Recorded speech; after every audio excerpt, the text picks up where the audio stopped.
Good morning. I'm still reporting on freedom.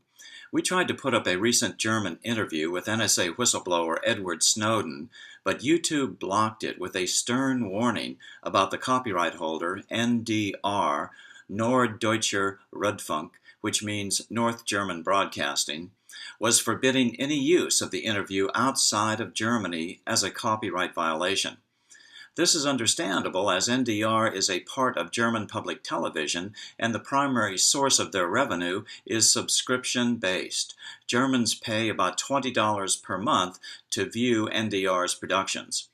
Therefore, since the Still Report is a legitimate news operation, we are going to approach the Snowden interview as a news story, reporting on which is definitely in the public interest. So we will provide commentary on the most important segments and see what YouTube's approach will be to our assertion of our First Amendment rights. The interview was conducted in English in Moscow on January 26th by German investigative reporter Herbert Seipel.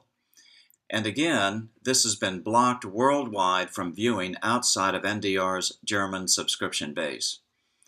Near the start of the interview, Mr. Snowden explained how President Obama's position has changed. Initially, Obama said there were no abuses, and he and his political class circled to protect the rapidly growing security state instead of an honest assessment in the public interest. Since then, we've seen a softening. We've seen him and his officials admit that there have been abuses. There have been thousands of violations every single year.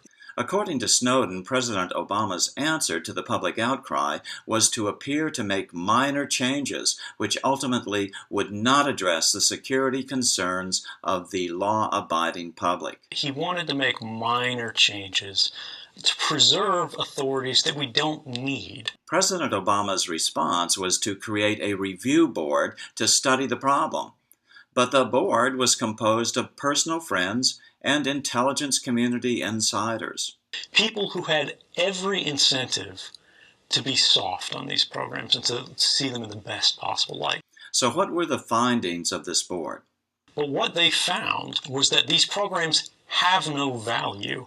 They've never stopped a terrorist attack in the United States. They take a tremendous amount of resources to run. The central question concerning Mr. Snowden is just how widespread is the NSA spying program?